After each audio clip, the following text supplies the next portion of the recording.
Now, I don't understand why some parents act so surprised when their kids go no contact, knowing damn well you treated that kid like a servant more than you treated them like a child. It's heavy. My brother just told me that my dad didn't understand why I went no contact with him about 10 years ago. So instead of ever giving him the pleasure of explaining it to his face, I'm just going to air it on TikTok. So I log into his Verizon cloud and I see messages between my ex-husband and my mom.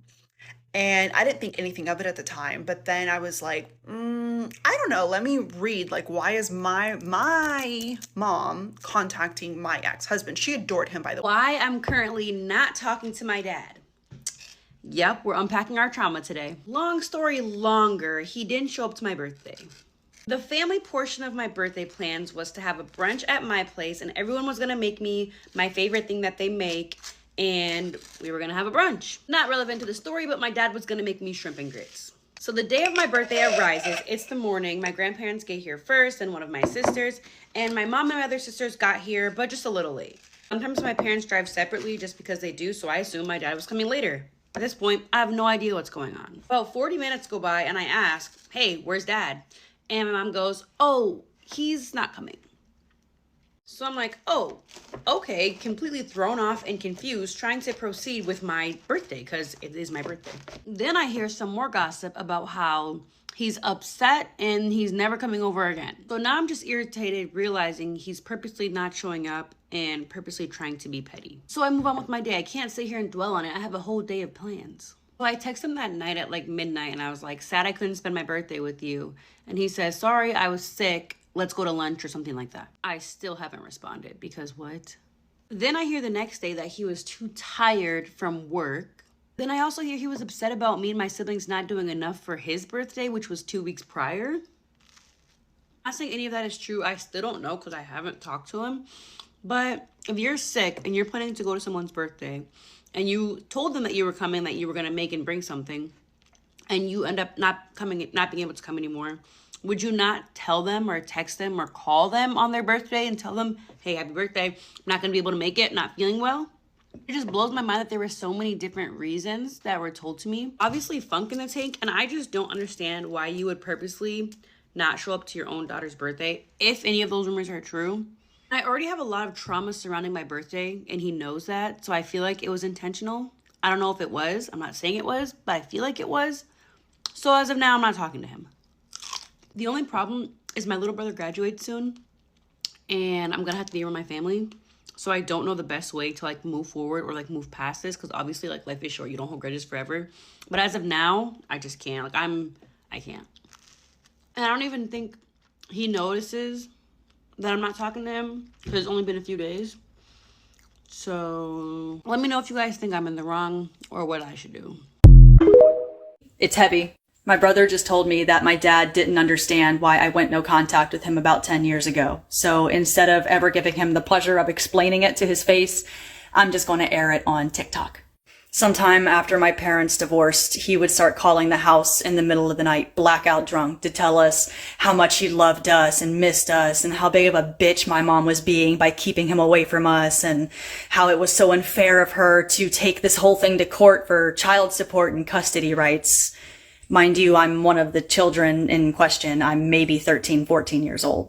This would often happen on school nights. There was one day in particular I will never forget.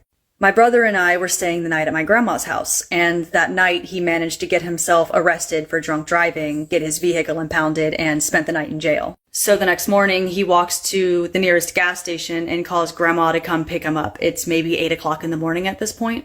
So she wakes me and my brother up, puts us in the back of her car, and we drive into town to go pick him up from the gas station. And when we get there, he's so happy to see us. He hands me a little teddy bear that he had bought while he was at the gas station waiting for us to come pick him up. In the teddy bear shirt was a folded up receipt from the purchase. And I had pulled it out and looked at it and seen that in addition to the teddy bear that he bought, he had also bought a case of beer. It was also time-stamped for way earlier in the morning. So he had been out and about and drinking beer for some time before he called Grandma to come pick him up. For the next part of this story to make sense, you need to understand that my mom has 2 vehicles right now. One of them is hers and she drove it to work, and the other one is still being paid off and is technically in both of their names. So my dad has this idea in his head that it's his car. My mom had taken that second car and parked it up the road in a public parking lot somewhere that she knew my dad wouldn't think to really look for it. We went to mom's house first to look for the car. It's not there. So he goes to mom's friend's house thinking that maybe she stashed it there.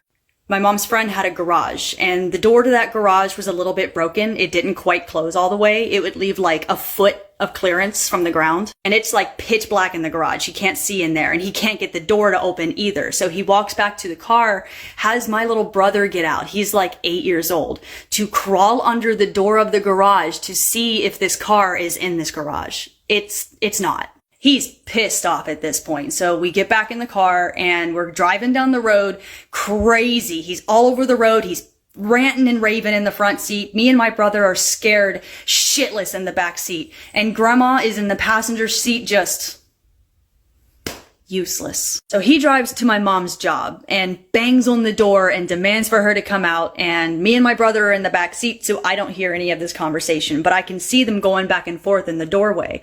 And then he turns around and storms back to this car. And as we're peeling out of the parking lot of my mom's job, we see my mom come running down the sidewalk, getting ready to jump into her car. So dad speeds all the way back to his house. Mind you, grandma is still...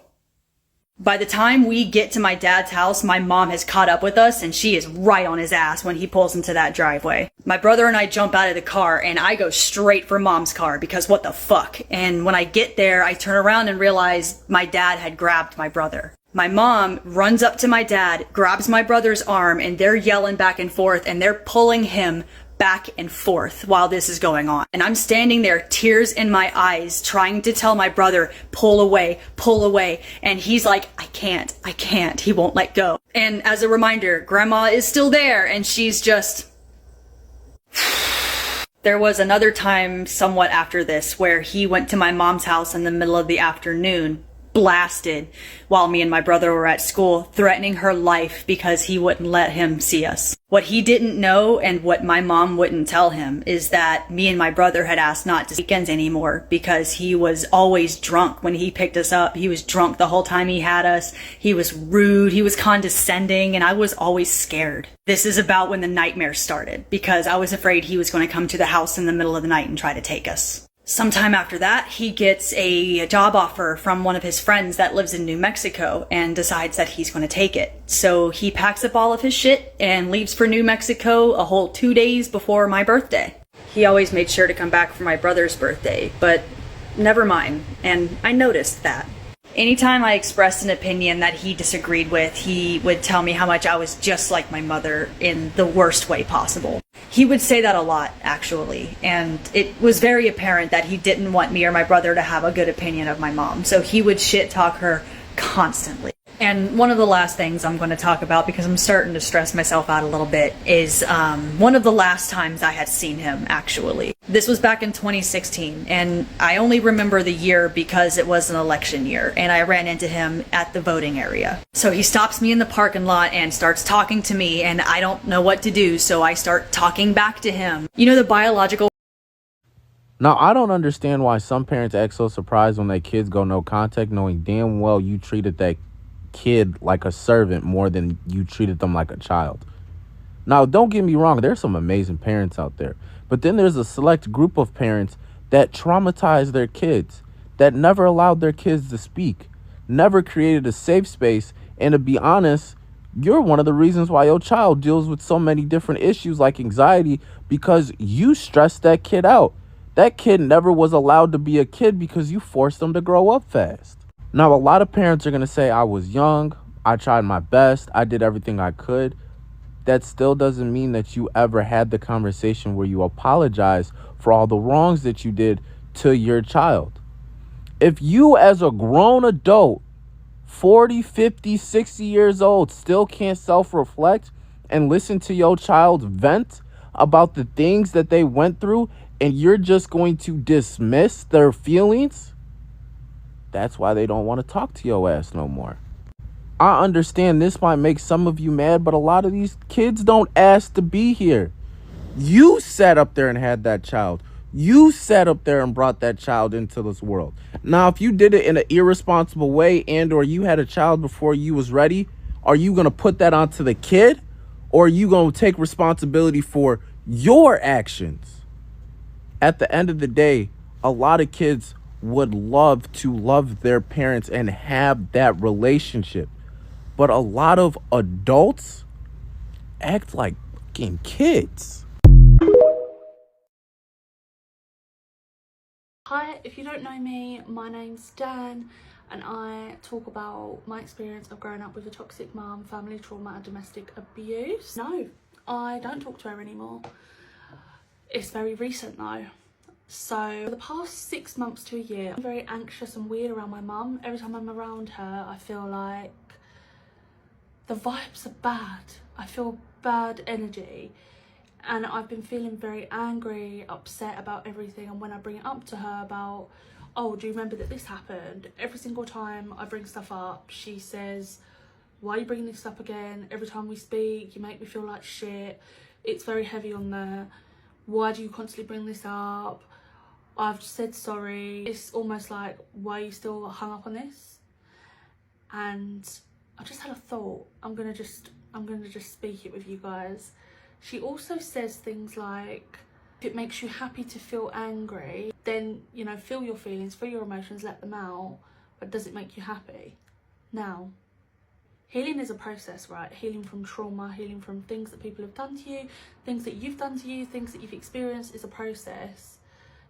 To say to somebody, oh my God, I've just deeped that. Oh my. To say to me, does it make me happy to be angry? Well, I mean, no. But I'm angry at the way my baby self was let down. I'm angry at my mum for not treating me how I deserve to be treated. No, being angry doesn't make me happy, but healing will make me happy.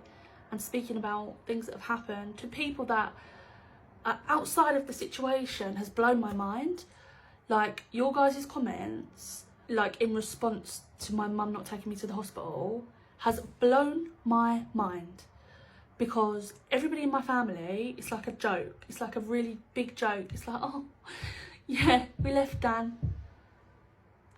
But it was full on neglect. Full on neglect.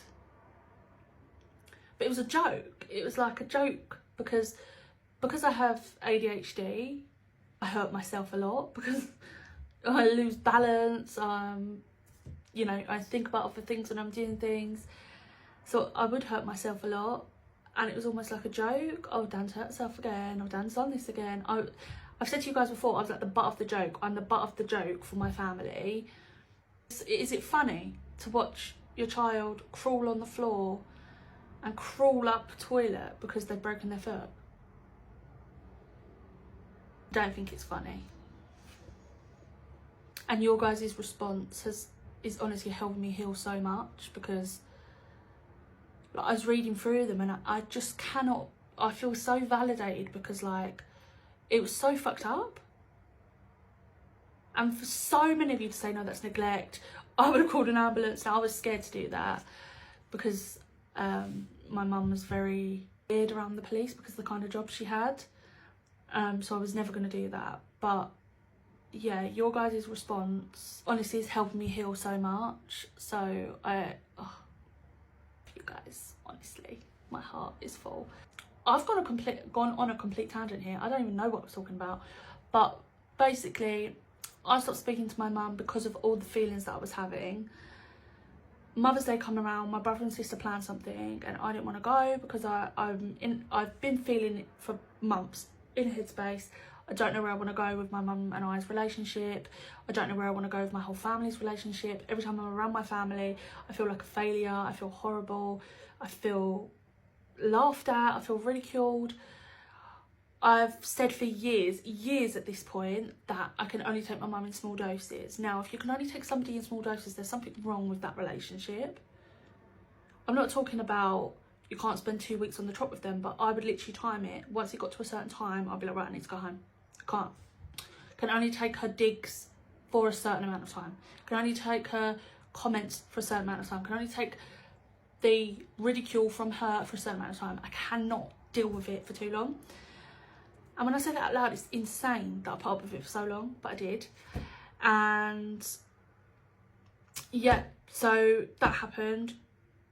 I didn't want to go on Mother's Day. I went for my mum, for my family, and for the expectations that I should go, even though I didn't want to go. I went, it was awful. I was still feeling ridiculed, uncomfy, not welcome. And then my mum does this thing where she always has to be right. Now I get it, I have black and white thinking. I'm exactly the same with certain, like I'm when I think I'm right on something, I can be a lot. Like, I'm aware, I'm very aware that is something I do. However, I was talking about a topic that I'm very, very passionate about, which is male suicide. And she took it upon herself to go through statistic after statistic to sit there and prove me wrong. And it just tipped me over the edge. Though that might seem funny that was the straw that broke the camel's back, but that was the straw that broke the camel's back. And on top of that, when I first decided to go non-contact, I still to this day have not said anything to her about not speaking to her anymore. I've only spoken on the internet. I blocked her when I decided that I was going to make my first video about my mum. My sister sent her the video. I confronted my sister. She said she never sent her the video, but I know my sister sent her the video because my sister was the only one following me at the time. And I texted my mum and was like, I think we should talk. And she said, me too. I've seen your videos, just so you know. That was the comment that solidified to me, okay, we're done. So we're done. And it's coming up to 2 months now. And I've noticed so much because my sister doesn't talk to me, my brother doesn't talk to me, my dad doesn't talk to me. You all have phones. Here I am. None of you are blocked. But no one wants. Yeah. Get ready with me while I tell you guys about how I went no contact with my parents. Going no contact with neither one of my parents is one of the hardest things that I ever had to do. I was raised with my grandmother and she did the best that she could, but if you are an immigrant child who came to America and had to stay with family or someone that wasn't your parents, you know exactly what I'm talking about. It is not the same as being raised by your own parents. The first parent that I had no contact with was my mom. That was for my own sanity. At some point, as an adult and as a mom, I need to make the decision to choose my peace and my mental well-being so that I can be the best mother that I possibly can be. My therapist and I, we have constantly discussed, going no contact. I have such a soft spot when it comes to my family. Contrary to popular belief, I always kept my number the same. I always made sure that I had like some type of line of communication, especially because I still have a younger sister. I'll go like 4 or 5 months without having like a conversation with her. She'll send me these super long messages basically telling me how she regrets having me, how it was a mistake. The incident that kind of did it for me was I was watching a show and it was something heartfelt about your parents, and me being me, I sent my mom a message like, hey mom, I know this may be random, but I know we aren't currently like the closest because we're not. I tell her thank you, and I appreciated all the things that she did. She did not take that well at all. She sent me this long message. She was like to me, we're not close. Oh, I should have known that. You're so fake. Going ham on me. I don't know what I was expecting. Delusional ass was like, oh, maybe she'll be like, oh my goodness, my daughter, she's right. Firstborn, maybe.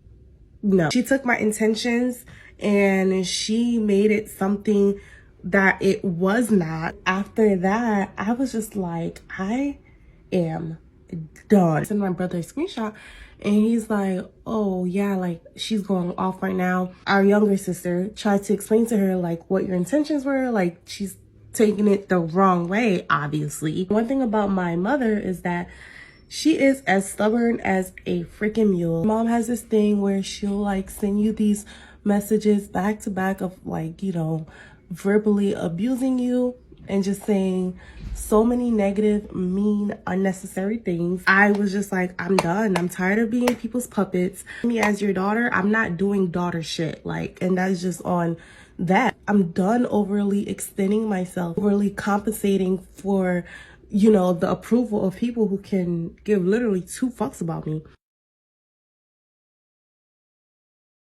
Hey guys, welcome back. So in this video, a lot of people are literally sharing stories about why they stopped contacting their parents and they basically went no contact for years at a time.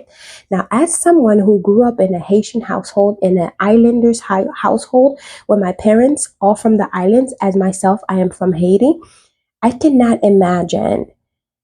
You have a narcissistic parent. What was the weirdest tantrum? So back in 2018, I was going through a divorce with my husband who I'd been with for 10 years. And we were separated at the time, and I had this sneaking suspicion that as we were separated, he was cheating. So I log into his Verizon cloud and I see messages between my ex-husband and my mom. And I didn't think anything of it at the time, but then I was like, I don't know, let me read, like, why is my mom contacting my ex-husband? She adored him, by the way, but anyways. So I happened to just read them, and a month prior, when we like had first officially separated, before we even announced divorce, my mom was advocating to my ex-husband to get a divorce from me, to fight for full custody of the children, even though that wasn't going to happen. Like, we were having a pretty we ended up having a very civil divorce. And I got custody of the kids, obviously, but and then also to hide his money. And she was even giving him breakdowns of how much to take out, how much to transfer, and to transfer in his dad's name, because when we went through discovery in the divorce, I wouldn't be able, or my lawyer wouldn't be able to see how much money he had.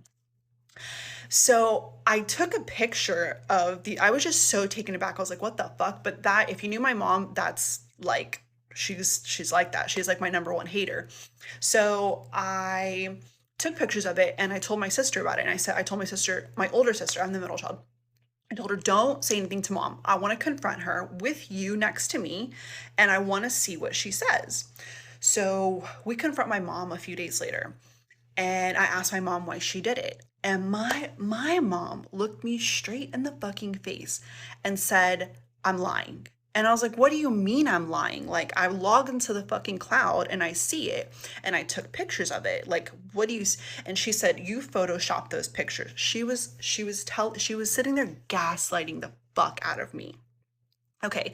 Saying that I photoshopped these pictures between this conversation between her and my ex-husband just to get back at her. And I was like, get back at her for what? Like, I don't care enough about you to fucking do this. And like, I'm busy with you know, almost going through doors trying to get my husband back, like working things out with him.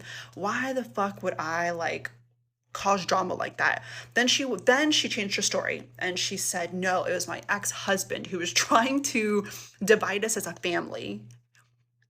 And that's right, the reason why he created this Photoshop messages. And I was like, that's not, what the fuck? Like, I fucking read it with my eyes. So my sister was starting to like kind of turn on me. And she's like, I want to see the messages. I want you to log in the cloud and I want to see it myself because I want to see who's lying. And I was like, what the, like, why the fuck would I, like, why would I lie? So my mom goes and tells my ex-husband that I have the passcode to his Verizon cloud, which is how I'm able to read the messages. And she tells him to go and change his password. So when I go to log in later on, I'm not able to see anything because my mom let him know, change his password on me. So I couldn't show my sister. And my sister was really like, you know, I don't really know who to believe. And I was like, what, like, logically, what the, so Long story short, that's not the main reason, but I have been no contact with my mom for now 4 years. And that is just one of the reasons that I decided to go no contact with her.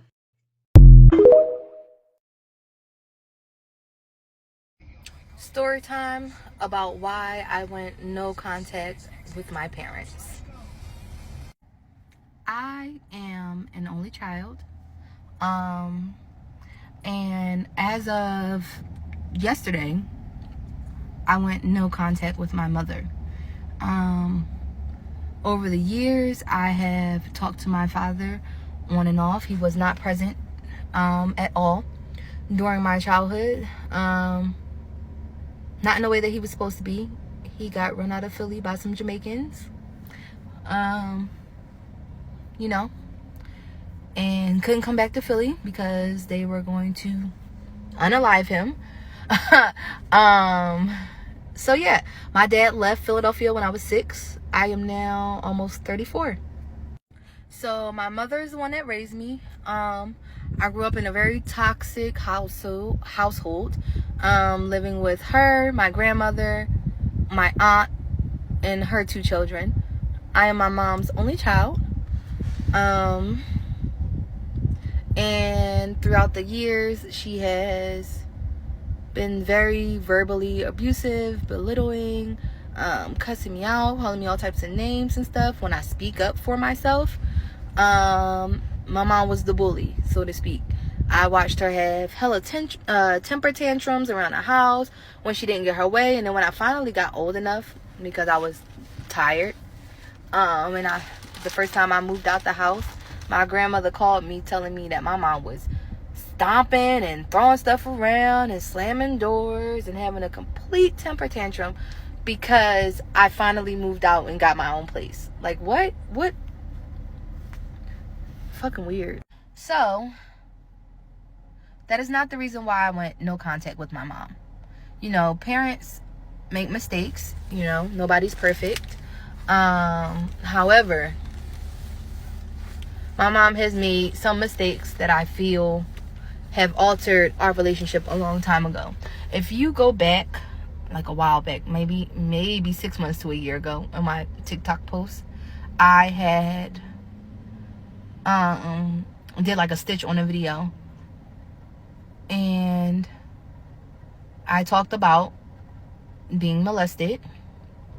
I talked about telling my mother that I was being molested by her boyfriend.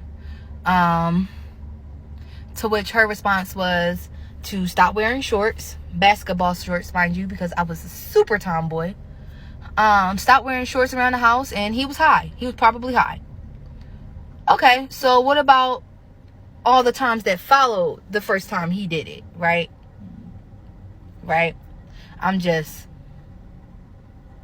Yeah.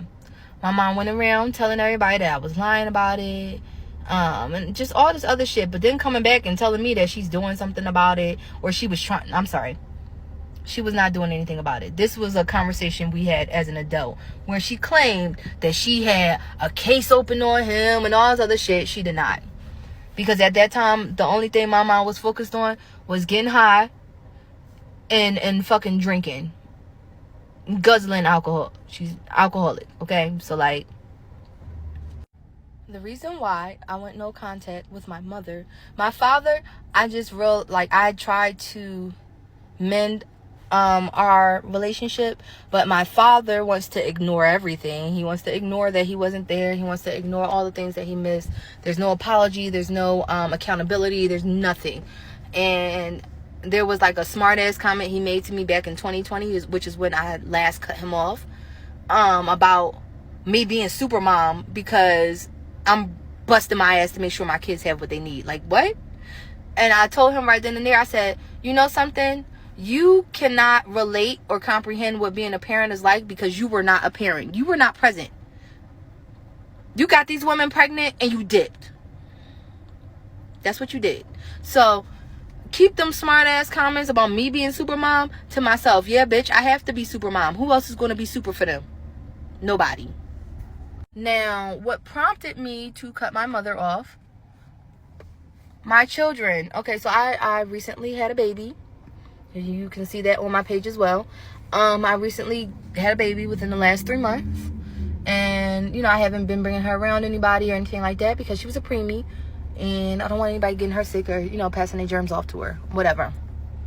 Well, it's been about 3 months. And my mom has nonstop been, like, pestering my oldest daughters, my 15 and my 12-year-old, my oldest daughters, about how come they don't come over often, how come they never want to come over, yada, yada, yada, all this shit. She miss seeing them, and, right? So, this past weekend, I allowed her to keep them for the weekend because I had an event to go to. Asked her about it a week and a half in advance. She agreed and said it was fine. Cool. Boom. The day before, she comes up with this lame ass excuse and is trying to, oh, they can't come anymore. Da, da, da. Lame ass excuse flaking out. And I said, okay, whatever, it's fine. Whatever. Told my girls that they wasn't going anymore. My oldest daughter, Naomi, sent her a message and was like, how come we can't come over anymore? Like, because I said, you know what? Ask her. This is what she told me, but you go ahead and ask her. Because she likes to make up different stories depending on who the fuck she talking to. So go ahead, you ask her. About 10-15 minutes later, now my mom is texting me back saying, they can still come. You can still drop them off. I said, you know what? I ain't even responding to your message. At this point, I'm going to let the kids decide if they still want to go or not. If they want to go, I'll drop them off. If they don't, they can stay home while I go to my event the next day. Whatever. And one monkey ain't stopping no motherfucking show. Okay? So, Saturday evening, I checked in with the girls throughout the day, right? I sent my oldest a text. I sent them my oldest too. I sent them texts. Hey, how's everything going? Blah, blah, blah, blah, blah. Early in the day, oh, it's fine. We just woke up. Yada, yada, yada. Right? When I messaged them later on that evening, while I'm at the event, while I was currently at the event, I messaged them checking in, and my oldest daughter, Nay, is telling me how my mom is on a rant and she's upset because she misunderstood when she told her that Sam has communication issues and stuff like that, which she does because she was a preemie. She has a little communication issues that she's working on. We're learning, right? And how she got in her face and it was like, don't try to argue with me because you'll always lose, and like bullying my kids, right? Pretty much, because I have raised my kids to speak up for themselves, to me and to anybody else. Okay? Because just because you're an adult, it doesn't give you the right to talk down and belittle children. It really doesn't. And that's what my mom does. She said that to my daughter, and then she says, I'm 63 years old. I've been on this earth longer than you, and I've raised all these kids. My mom has only raised one child. So I don't know what all kids she talking about that makes her an expert on parenting. But it doesn't. Especially when you sit up there and your child tells you, as a child, something that is being done to them by someone you are dating and you do nothing about it. Nothing. Okay. So I didn't say anything Saturday night because my daughters were still there, right? And I did not want to say something to her and then she really get on some bullshit and start really treating them a kind of way because I said something to her while they're still over there. So I waited. And I actually waited until yesterday. No, today's Wednesday. Monday. I waited until Monday. And I sent a message. I said, hey, this is what Naomi told me happened over the weekend. I'm not going to have anybody bullying my child. If you cannot communicate, if you cannot communicate effectively with my children without getting all up in their face and making all these little weird ass threats and shit.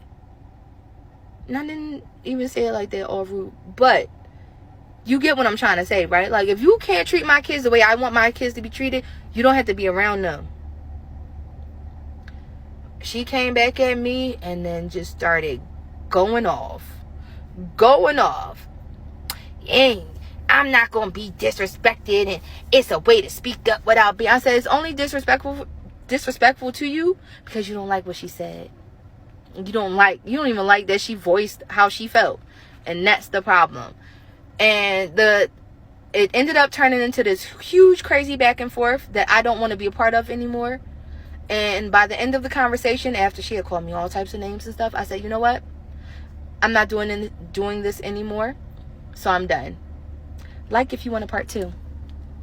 I'ma let you go. I wasn't expecting this video to blow up. I figured I should share with you guys why I went no contact with my family 2 years ago. Growing up, my mom and I always had a rough relationship. She was very emotionally immature, so she would yell at me a lot. She'd call me a lot of names. She'd call me an ungrateful bitch over everything. My dad was in and out of jail, so she would alienate me a lot from him. She'd be on the phone and saying, you don't want to go see your dad, do you? Even though I wouldn't say things like that. This was very confusing as a child. And once I had my own kids, I always said I am not going to put my kids through the same exact thing that I went through. I was dumb and allowed her to have a relationship with my children that I also regret because she has caused them some damage. She did not support me as a mom. She would compete with me and also play favorites between my son and daughter. She's also very jealous, so I can't share good things with her. I'm running out of time, so let me know if you want a part 2. The more time that passes, I realize how much our parents actually did not want to be parents. So like a couple of years ago, me and my mom had got into it, and my dad, trying to, talk on her behalf, took me outside and was like, you seem to forget that your mom raised you up. She used to clothe you. She used to feed you. Kind of trying to tell me that I owed her something because of that. And it was like, wasn't this your choice to have a kid? You had me. That's what you were supposed to do. And if you didn't do that, CPS would have been on your ass. You're not, again, you get no gold star for doing what you're supposed to do. I'm supposed to take care of my baby. I had him. Who else is supposed to do it? These are the things that I didn't expect when I went no contact with my mom. I have been no contact with my mom on and off for the past 10 years, but I would say it's been pretty consistent for the last 5 or 6 years. When I say no contact, I mean no contact. I don't have her phone number. I don't have her address. She met my son, but only once when he was 2 years old, and now he's about to be 7 years old this year. And she's never met my daughter, and she has not met my fiance. And the one thing that I did not expect when I went no contact with her was the amount of people in my life that would meet me for the very first time, find out that I'm no contact with my mom, and then ask me to mend the relationship. Or they would just automatically assume that that was my first course of action, and I did nothing to try to make the relationship between me and my mom work before I cut her off. And what I need for people to realize is that is the result of trying to make the relationship work. The no contact is the end of something. It's not the beginning of something. Typically, adult children that have gone no contact with their parents, that wasn't their first plan of action. They tried for probably many years to make the relationship with their mom or dad work. I know for me personally, there were years where my mom didn't take accountability. It wasn't just one conversation. True healing between two people cannot happen if only one person is acknowledging the trauma. And then even once the trauma is acknowledged, there needs to be a change in behavior. And it drives me absolutely insane when people just think, oh, you took the easy way out by just cutting her off. That was not the easy part. That was a very difficult decision. And it's a decision that I personally do not regret because I know everything that took place and I know that I'd made the best decision for myself. And as a result of not having contact with me, she also does not have contact with my children. And I've said this in a video before, but children, no matter what the age, do not owe their parents anything. And that includes contact with their grandchildren. Parenting is a one-way street. It always has been that way. It is a job that you do not get thanked for because your children did not ask to be here. You did not have to have them. I also didn't expect the fallout that would happen with other family members because of my decision to cut off my mom. There are family members that don't talk to me, mostly siblings, just because of the fact that I won't have a relationship with our mom.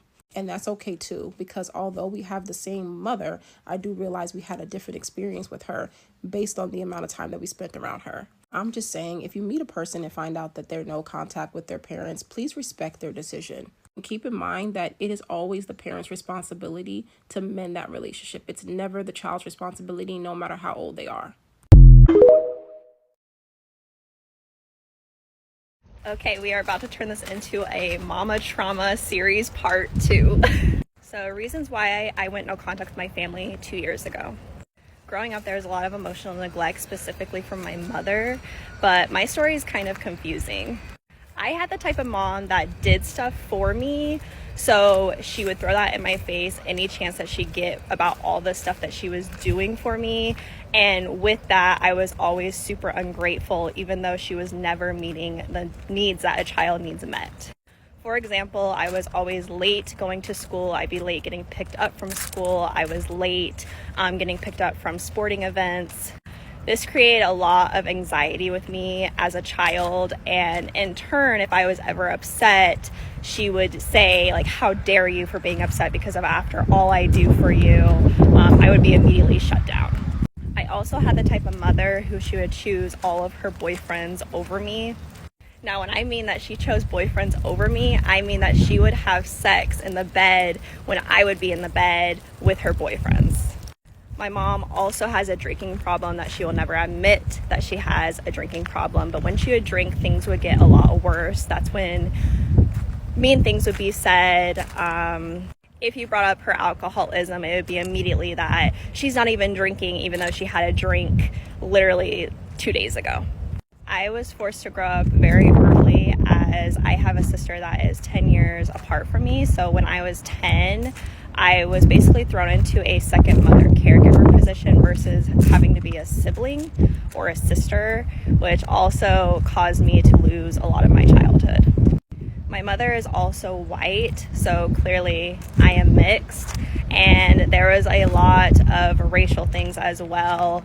You cannot be ignorant enough to think that just because you are born with a white mother, there aren't racial issues occurring. That she would say things, my white side of the family would say things as far as the N-word, and I was forced to just deal with it. If I would say those things bothered me, I was immediately shut down and I would be the problem. So these are just some of the reasons as to why we have gotten to the place of no contact. If you want more of this series, comment below and let me know. My mother is a fraud, a narcissist, and an abuser. And I have been no contact with her, as in zero contact, for 10 years now. Story time. So let's start off with the fact that my mother, when I was maybe about 3 years old, 3 or 4, divorced my father and left him for her sister's husband. So my sister was also my cousin, and my stepfather was also my uncle. I had a twin brother who passed away when we were 2.5 years old, and he passed away due to medical negligence. And my mother won a $250,000 settlement. As soon as she received the money is when she divorced my father and left him for my uncle. And she packed us up and moved us to South Florida into this big ass house. So now I'm living with my mother, my uncle, stepdad, my cousin, stepsister, my brother, and my 2 half brothers who my mother smuggled in from Jamaica in their teenage years. Now, my mother's Jamaican. If you know, you know. But she was also nuttier than squirrel shit. My mother had convinced herself that my sister, who's also my cousin, wanted to have relations with her father. So, let me clarify. My mother had convinced herself that my sister, my stepsister, wanted to have sex with her own father. And because of that, she treated her like shit and used to beat her bloody every chance she got. The craziest thing is, of all of my siblings, I'm the only one that didn't run away. And there is so much more that happened, like so much more. Let me know if you want a part 2. People who have gone no contact with their parents, why did you do that? My mom is literally evil. She used to lay hands on me very regularly. When I was a young child, she also emotionally abused me and even allowed my stepdad to SA me and refused to do anything about it. I remember literally being locked in a cupboard for 40 hours with a bowl of water once because I forgot to do homework. She told the police that my dad, who is genuinely the best person in the world, that he at her and laid his hands on her all the time, and she got a restraining order so that I couldn't see him. I believed her lies and I believed that my dad was evil. My dad asked my grandma to call the school and pretend to be my mom, and pick me up for a dentist appointment, and they picked me up. I was terrified, but he explained, he took me for ice cream, and asked that when I went out to play in the streets that I secretly came to see him. I agreed. Over the next couple of years my dad sold his house, and prepared for a court case to win full custody of my sister and I. It was an uphill battle, with everything against him, but in the end he won and I was away from my horrible and cruel mother.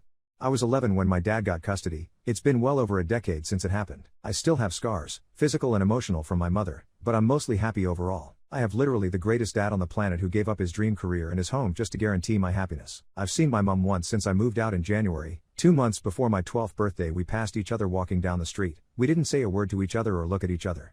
Finding out that I didn't have to see my mother again if I didn't want to was the greatest day of my life.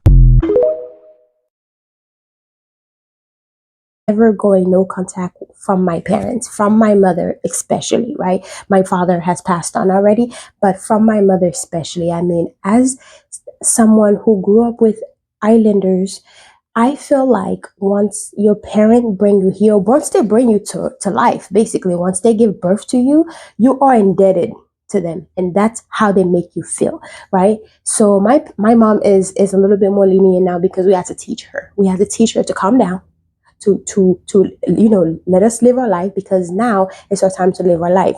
But as someone who's from the islands and grew up with island parents, and even seen my cousins and uncles and aunts and all that stuff, how they live with their kids and how they treat their children. A lot of island people do have children, so they can basically put all the burden on their children, right? So imagine you coming to America and your parents does not speak any English.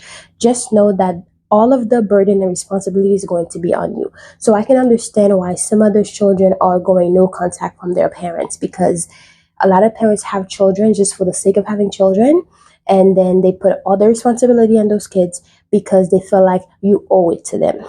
Trust me, I know it. I go through it.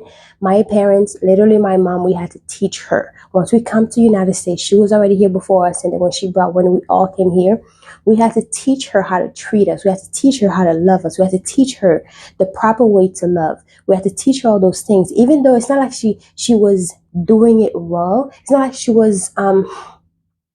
wasn't doing it at all. So it was like she didn't know. So we had to teach her in order for her to know how she should love her children. She should, do all these things. And I love her. She's an amazing woman. I'm not going to, take that away from her. But a lot of island people, and I don't know about American children, but from listening to all of these stories, it tells me that a lot of parents are basically the same way. You have good parents, you have bad parents, and you have parents who are literally in between, where they just don't know how to show the love. So I can empathize with some of the stories, but because of how I was, we as islanders, we're brainwashed, especially Haitians, we're brainwashed to feel like your parents are your responsibilities. So I can see why some children are choosing to go no contact from their parents, because they just feel like, as a child, my parents should be responsible for me. I should not be responsible for my parents. But that is also the reason why a lot of island people do not put their parents in the nursing home, because they feel like they owe it to their parents, because their parents have ingrained in them as, like, I give birth to you and now it's your responsibility to take care of me, So it's kind of hard. It's almost like we've been brainwashed to never turn away from our parents. I'm happy that my parents were not as bad as some of the stories that I'm hearing right now, but they definitely were not perfect, and because I have so many sisters, and you know how women could be more sensitive and more soft and more caring to their parents and stuff. A lot of the brothers are just not the same, but they're still very loving to our parents, but it's just not the same. You know what I mean? But I can see where they're coming from, because we had to basically teach our parents how to love us. We had to teach them how to talk to us and not treat us like we're properties. Or we had to teach them how to, not take us as if like we're responsible for them now. Everything you have to do. Imagine a parent not speaking the language when you come here. Everything you have to do for them. Everything. From like making appointments, to taking them there, to translating every single thing, and to also having to basically do everything for them, and then be responsible when they get older so you can take care of them because they brought you here in the United States, and they will never stop to remind you that, you know, they're the reason that you're here. They're the reason that you're here. And you kind of have to love them. You know, you have to love them. You have to give them that love because you know, yes, that's true. You wouldn't be here. You wouldn't be here if it wasn't for them. So you have to love them. You have to give them that tough love. And sometimes you even have to teach them how to love you. But if you have to detach yourself from your parent because they're so toxic, I say go for that as well, because you know how you feel. You know how you were treated. You know what you can take, and you know how far you can go. So I say do whatever you need to do, but some parents definitely do not deserve to have children. Some parents should not have children at all. Okay, so that's my take on the whole no contact from your parents. I cannot imagine myself doing that because my mom is, we are in a better place. Let's just say that we are all in a better place with her. Some of us are still struggling, but we're for the most part, we're in a better place. So right now, I just cannot imagine it because we're all she has, you know? So it's almost like I feel bad, you know, like it would be terrible of me as a child. And on top of that too, they're going to call everybody in Haiti and tell them that you don't talk to them anymore. On top of them, you know, ratting you out to everybody. So basically, your whole family is going to know that you haven't called for like a week. So yeah, on top of that, you also feel bad because you know how tough how tough it was for them and for them to be able to bring you here in the United States. So it's kind of a different situation when it comes to people who are from a different island, because the experience is different. So even if your parents do all these terrible things to you, you kind of have to respect them, have that level of respect and that level of communication with them, where if you're able to teach them, then it's better than just going no contact. But I totally understand if it's something that you have to do. I totally understand. It couldn't be me. Just couldn't be me. You know what I mean? Yeah, just couldn't be me.